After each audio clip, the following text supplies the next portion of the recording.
اللہ اکبر لا الہ الا اللہ اللہ اکبر اللہ اکبر وللہ الحمد اللہ۔ آپ حضرات کے سامنے میں نے سورہ ہود کی کچھ تلاوت کی، اس کے علاوہ ایک حدیث رسول صلی اللہ علیہ وسلم آپ کے سامنے پیش کی۔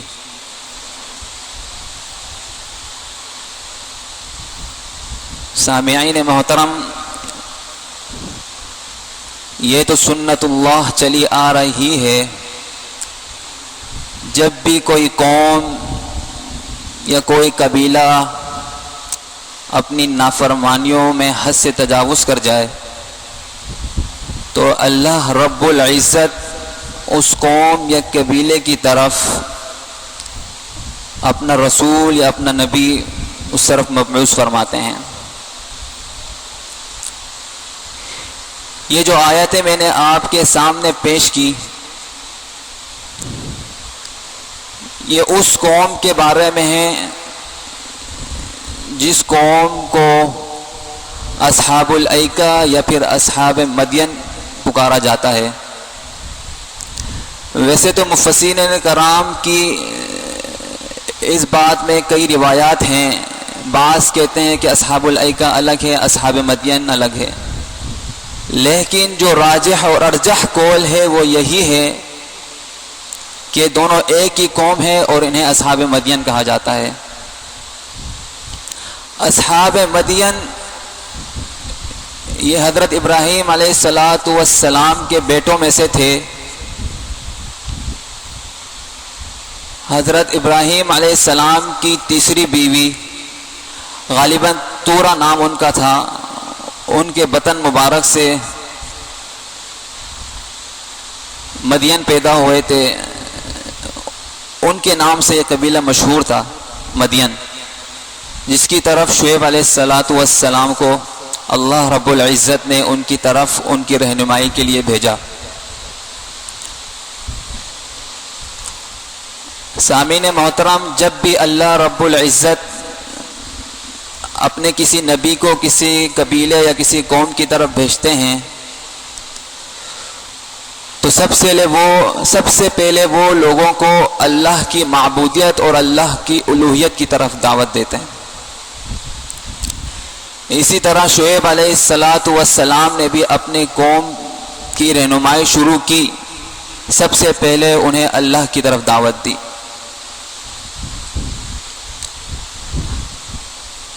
دعوت دیتے ہوئے انہوں نے اپنی قوم کو فرمایا، قال یا قوم اعبدوا اللہ ما لکم من الہ غیرہ، اے میری قوم اللہ کی عبادت کرو، اللہ کی بندگی کرو، کیونکہ اس کے علاوہ تمہارا کوئی معبود ہی نہیں ہے۔ یہ اس لیے کہا کہ قوم شعیب مختلف گناہوں میں مبتلا تھی، جن میں سے سب سے بڑا گناہ یہ تھا وہ کہ بتوں کی پرستش کرتے تھے۔ اس لیے اللہ تعالیٰ نے اپنے نبی کو مبعوث فرمایا اور انہوں نے اسی انداز میں تبلیغ کی جس طرح دیگر انبیاء علیہ السلام نے تبلیغ کی۔ سب سے پہلے توحید کی دعوت دی، وہ اس لیے کہ ان میں 3 خرابیاں تھیں۔ ایک خرابی تو یہ تھی کہ وہ شرک میں مبتلا تھے، اللہ کے علاوہ دوسرے بتوں کی پوجا کرتے تھے۔ دوسری خرابی ان میں یہ تھی کہ وہ لوگوں کے راستے کاٹتے تھے، ان سے لوٹ مار کرتے تھے۔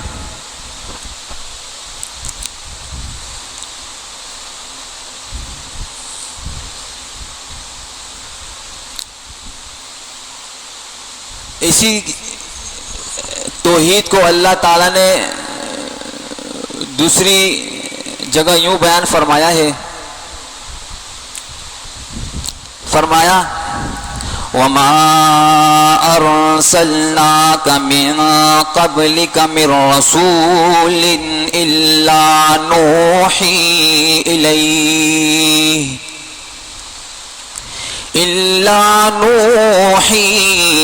إليه أنه لا إله إلا أنا فاعبدون.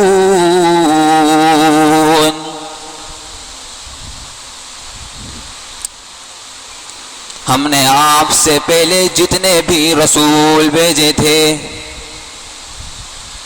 ہمیں ان کو یہی کہا تھا، یہی پیغام دے کر بھیجا تھا کہ لا الہ الا انا فاعبدون، کہ اللہ کے سوا کوئی معبود نہیں، اللہ کے سوا کوئی معبود نہیں، وہی عبادت کے لائق ہے، کیونکہ یہ تمام دنیا بنانے والا ہی اللہ ہے، تمام انسانوں کو پیدا کرنے والا بھی اللہ ہے. تم کس طرف پھیرے جا رہے ہو؟ اللہ کو چھوڑ کر کن بتوں کو تم پوجتے ہو؟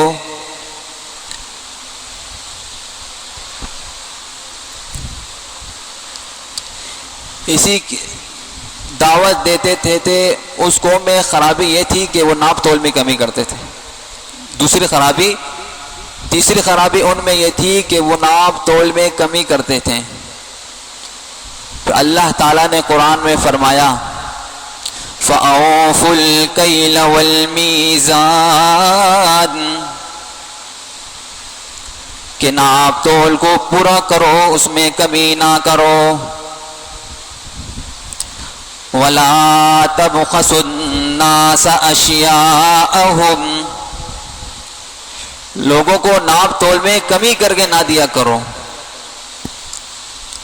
یہ ترغیب بھی انہوں نے اس زمانے میں اپنی قوم کو دی تھی، لیکن اگر آج بھی اس معاشرے میں دیکھا جائے یہ خرابی ہے.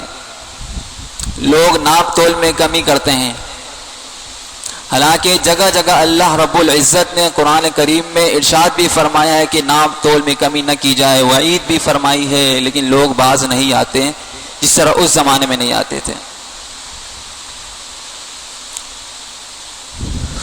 اس زمانے میں اگر باز نہیں آتے تو اللہ تعالیٰ ڈائریکٹ عذاب نازل کرتے تھے. اس زمانے میں اگر عذاب نہیں آتا تو یہ پیغمبر کریم صلی اللہ علیہ وسلم کی وجہ سے.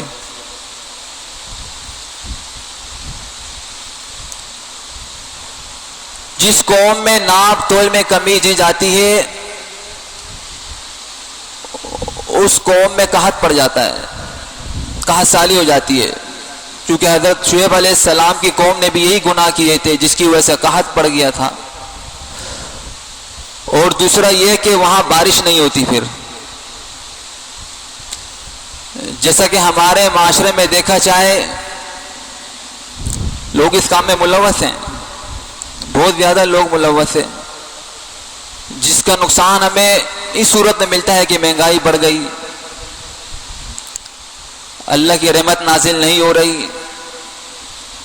1 مہینے سے تقریباً اس طرح کا موسم چل رہا ہے لیکن بارش ہونے کا نام نہیں ہے.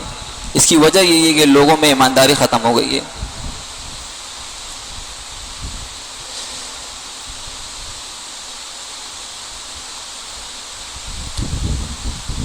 جیسے ہمارے اعمال ہوں گے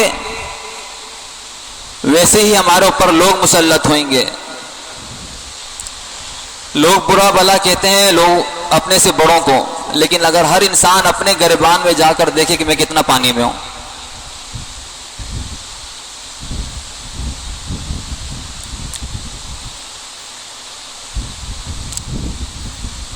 بہرحال شعیب علیہ السلام نے اپنی قوم کو دعوت دی اور پھر فرمایا وَلَا تُفْسِدُوا فِي الْأَرْضِ بَعْدَ إِصْلَاحِهَا،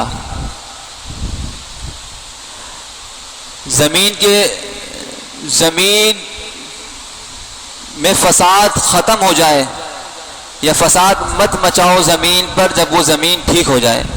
جب حالات ٹھیک ہو گئے تو زمین پر فساد مت پہنچاؤ. وہ لوگ تھوڑے سے صحیح ہوتے تھے پھر فساد شروع کر دیتے تھے، پھر اپنے اسی رویے پر آ جاتے تھے، ناپ تول میں کمی کرتے تھے، لوگوں کے راستے کاٹتے تھے، ڈاکہ ڈالتے تھے، چوری کرتے تھے. تو اس کو اسی طرح اللہ نے فرمایا لا تبخسوا الناس اشیاءہم، لوگوں کو ان کی چیزوں میں کمی کر کے نہ دیا کرو. اور ایک اور مقام پر اللہ رب العزت نے اسی کمی کو پورا کرنے کا حکم دیا. فرمایا اوفوا الکیل ولا تکونوا من المخسرین وزنوا بالقسطاس المستقیم. کیل کو پورا کر کے دو. ولا تکونوا من المخسرین، نقصان دینے والوں میں سے مت بنو. واضح آیتیں ہیں اس بات پر دلالت کر رہی ہے کہ اپنے اعمال کو ٹھیک کیا جائے، ناپ تول میں کمی نہیں کیا جائے، لیکن لوگ بات ہی نہیں آتے. جگہ جگہ اللہ رب العزت نے فرمایا. اس سے پہلے الگ آیت میں فرمایا تھا، یہ آپ کے سامنے دوسری آیت پڑھ کے بتائی.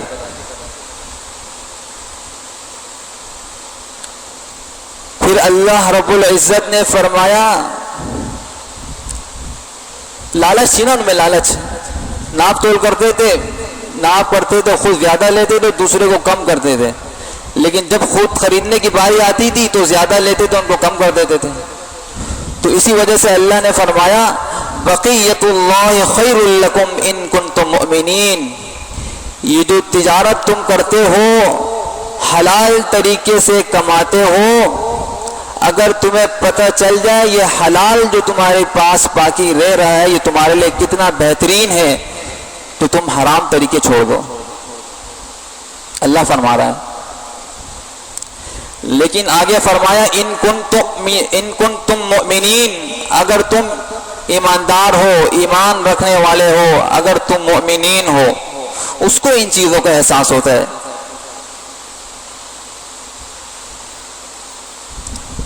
حدیث میں آتا ہے الحیاء شعبۃ من الایمان. اگر ایک ایماندار تاجر ہو، اس کے اندر تھوڑی سی بھی حیا ہو، یا کوئی ایک عام فرد ہو اس کے اندر تھوڑی سی بھی حیا ہو، تو یہ کام کبھی نہیں کرے گا، کیونکہ حیا یہ ایمان کا ایک جز ہے. لیکن لوگ پھر بھی کرتے ہیں.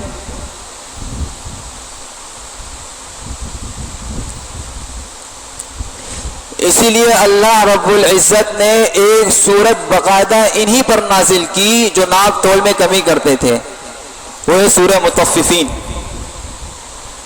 سب سے پہلا جملہ تو اس میں یہی ہے ویل للمطففین، ہلاکت ہو، بربادی ہو ناپ تول میں کمی کرنے والوں کے لیے. اتنی واضح نشانیاں آیات، لیکن اس پر عمل کرنے والے بہت کم نظر آتے ہیں.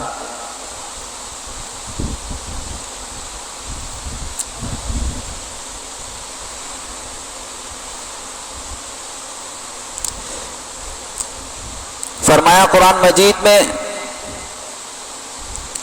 فَإِذَا قُضِيَتِ الصَّلَاةُ فَانتَشِرُوا فِي الْأَرْضِ وَابْتَغُوا مِن فَضْلِ اللَّهِ.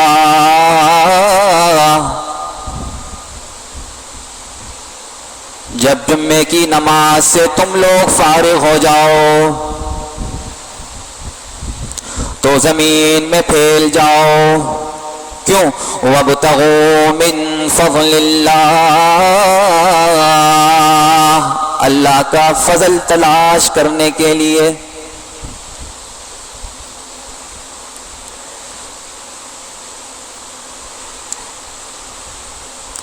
اللہ کا فضل تلاش کرنے کے لیے.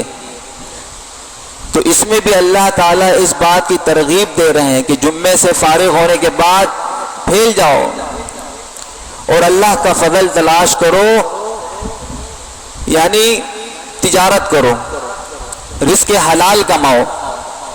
یہ نہیں کہ بس جمعے کی تقریر سنی، تھوڑی دیر کے لیے ایمان تازہ ہوا، باہر گئے، 5 منٹ گزرے نہ پھر وہی اپنی حالت پہ.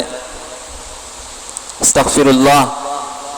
اللہ سے عافیت مانگنی چاہیے اس بارے میں، ہماری ایمان کی کمزوری کی علامت ہے یہ.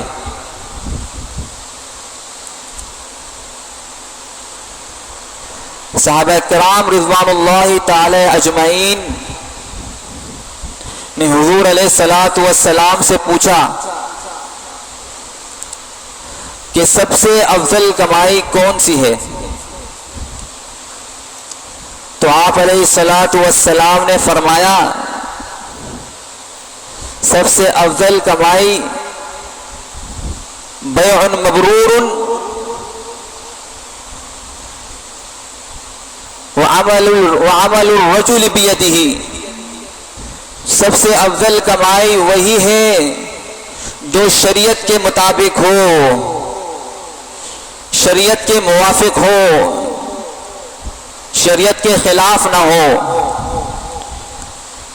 اور آگے فرمایا وہ کمائی سب سے بہتر ہے جو آدمی محنت کر کے اپنے ہاتھ سے کمائے. عمل الرجل بیدہ، اپنے ہاتھ سے کمائی ہوئی سب سے افضل ترین کمائی یہی ہے.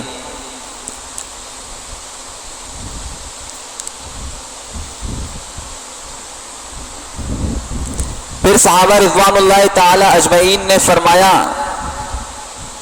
کہ سب سے پاکیزہ کمائی کون سی ہے؟ ای الکسب اطیب. تو آپ علیہ الصلاۃ والسلام نے یہی جملہ فرمایا، لیکن اس سوال کے پوچھنے کے بعد آپ صلی اللہ علیہ وسلم نے اس جملے میں یہ تبدیلی کی کہ عمل الرجل بیدہ کو پہلے ذکر کیا اور بیع مبرور کو بعد میں ذکر کیا. اس سے معلوم ہوتا ہے آدمی کی اپنی محنت کی کمائی کتنی پاکیزہ ہے کہ آپ علیہ الصلاۃ والسلام نے خود اس کو پہلے ذکر کیا. بیع مبرور وعمل الرجل بیدہ.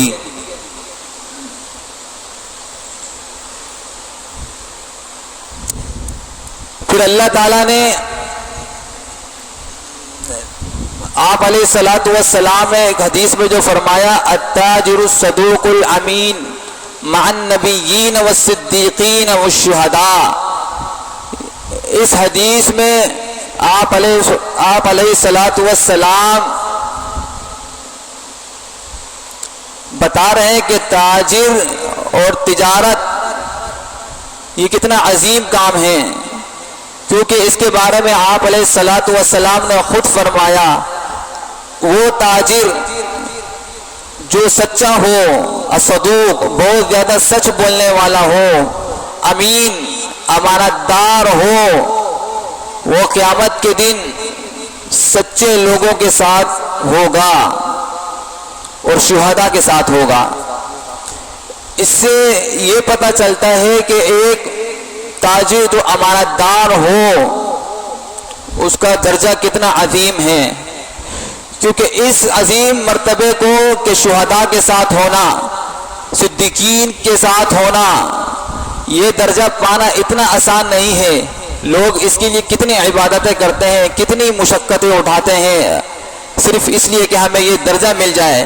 لیکن آپ علیہ الصلاۃ والسلام نے اس درجے کو پانے کے لیے تاجر کو یہ خوشخبری دے دی کہ اگر تم ایمانداری اور سچائی کے ساتھ، امانت داری کے ساتھ یہ کام کرو گے تمہارا درجہ اتنا بلند ہوگا کہ تمہیں انبیاء اور صدیقین کے ساتھ میں اٹھاؤں گا. اس سے اور کیا بڑی فضیلت چاہیے؟ اصل تو ہم ہر بندے کا یہی منشا ہوتا ہے کہ ہماری آخرت سنور جائے، اور یہ واقعی بظاہر کتنا آسان طریقہ ہے، صرف ایمانداری کرنی ہے اور اتنا بڑا درجہ پانا ہے کہ صدیقین اور شہداء اور انبیاء کے ساتھ بندہ اٹھایا جائے.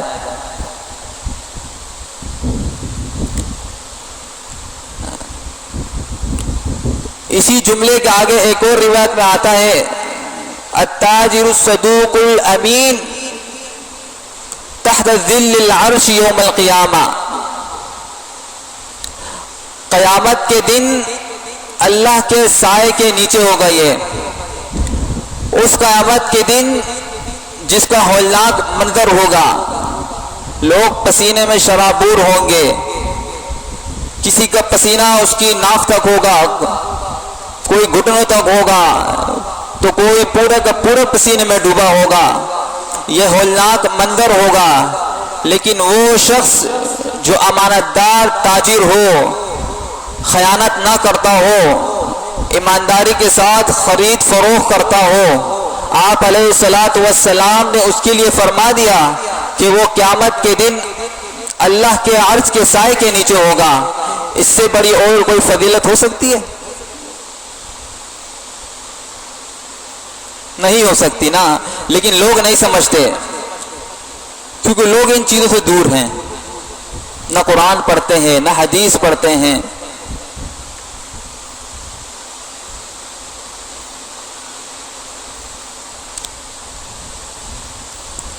اللہ اللہ. اسی طرح بے شمار حدیث آپ علیہ الصلاۃ والسلام کی اس تاجر پر ہے جو بددیانت ہوتا ہے. چونکہ ساری تو بیان کر نہیں سکتا میں، اس لیے ایک دو جو میرے ذہن میں ہے وہ بیان کر دوں گا. آپ علیہ الصلاۃ والسلام نے فرمایا لا يدخل الجنت جسد غذی بالحرام. وہ شخص جنت میں ہرگز داخل نہیں ہوگا جس نے حرام کھایا ہو. کتنی بڑی وعید ہے، لیکن لوگوں کو پرواہ نہیں ہے. اس حدیث کو اس مقام پر میں نے اس لیے بیان فرمایا کیونکہ تجارت کرنے والے اس چیز کا بہت کم خیال رکھتے ہیں. یہ نہیں سوچتے حلال آکل ام حرام، کیا میں حرام کھا رہا ہوں یا حلال. تو اس لیے اس وعید کو بھی مد نظر رکھتے ہوئے تاجر کو چاہیے کہ وہ ایمانداری اور امانت کے ساتھ تجارت کرے، ورنہ اس طرح کی کئی وعیدیں ہیں جس کا وہ اپنے آپ کو مستحق بنائے گا. لا يدخل الجنت جسد غذی بالحرام. جس نے تھوڑا سا بھی حرام کھایا ہو وہ جنت میں داخل نہیں ہوگا.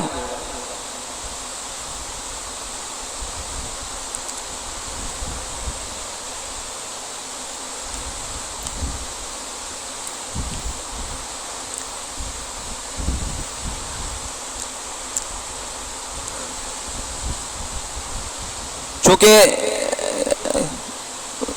قصہ تو چل رہا تھا حضرت شعیب علیہ الصلاۃ والسلام کا، اس کے ضمن میں یہ باتیں آئیں. جب شعیب علیہ الصلاۃ والسلام نے اپنی قوم کو دعوت اور تبلیغ کی تو قوم جو کہ نافرمانیوں میں مبتلا تھی، گناہوں میں ملوث تھی، ناپ تول میں کمی کرتے تھے، ان سب چیزوں میں ملوث تھے، اس پر جو آپ علیہ الصلاۃ والسلام کی وعید، قرآن مجید کی جو آیات، ویسے تو بہت سے احادیث اور آیات ہیں جو میں نے آپ کے سامنے بیان کی، یہ اسی قصے کے ضمن میں آئی. لیکن یہ سب دعوت اور تبلیغ کرنے کے بعد، اتنا سمجھانے کے بعد، قوم شعیب نے جو آپ شعیب علیہ الصلاۃ والسلام کو جو جواب دیا وہ یہ جواب دیا لَنُخْرِجَنَّكَ يَا شُعَيْبُ وَالَّذِينَ آمَنُوا مَعَكَ مِنْ قَرْيَتِنَا أَوْ لَتَعُودُنَّ فِي مِلَّتِنَا.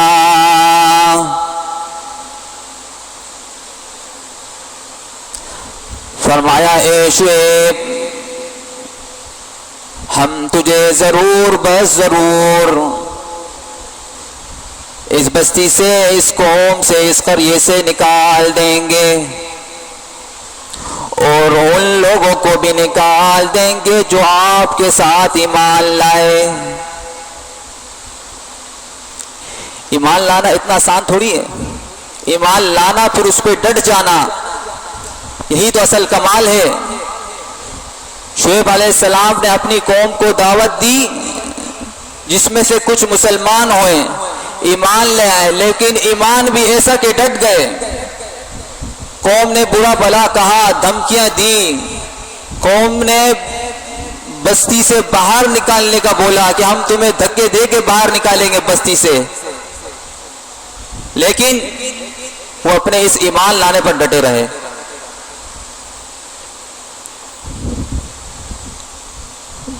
آگے فرمایا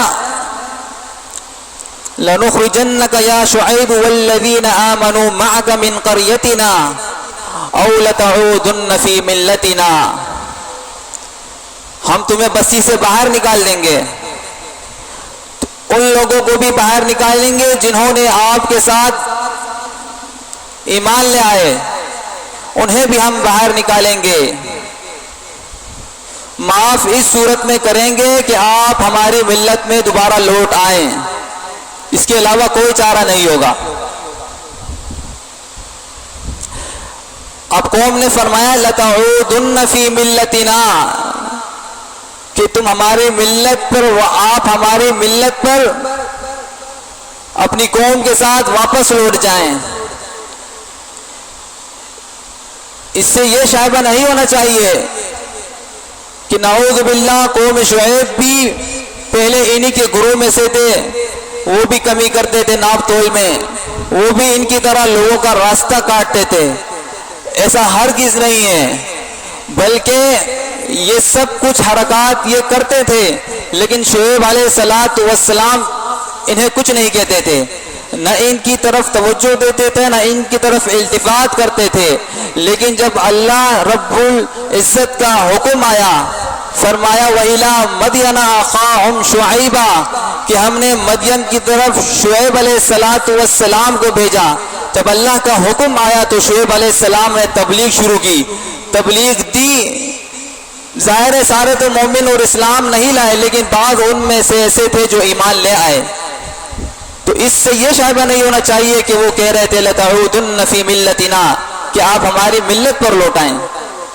اس سے ہر کی شائبہ نہیں ہونا چاہیے کہ شعیب علیہ السلام ان کی قوم میں تھے اور ایسی قبائح حرکات جو وہ لوگ کرتے تھے نعوذ باللہ کہ شعیب علیہ السلام بھی کریں۔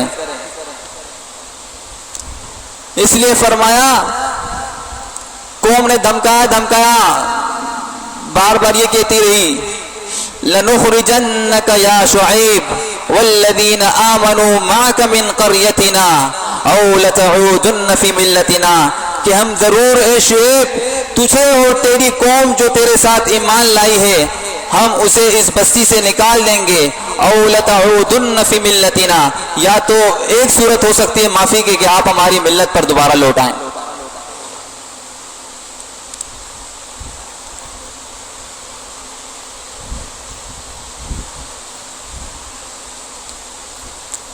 سورہ مطففین میں جو کہ پوری صورت انہی کے بارے میں نازل ہوئی ہے، اس میں بھی یہی فرمایا وَيْلٌ لِّلْمُطَفِّفِينَ، کہ ہلاکت اور بربادی ہو، ہلاکت ہو ناپ تول میں کمی کرنے والوں کے لیے۔ پھر آگے فرمایا الَّذِينَ إِذَا اكْتَالُوا عَلَى النَّاسِ يَسْتَوْفُونَ، جو لوگوں سے لیتے ہیں، خریدتے ہیں تو پورے فصول کرتے ہیں۔ وَإِذَا كَالُوهُمْ أَوْ وَزَنُوهُمْ يُخْسِرُونَ، لیکن جب باری خود کے خریدنے کی آتی ہے یا خود کے بیچنے کی آتی ہے تو اس میں ناپ تول میں کمی کر دیتے ہیں۔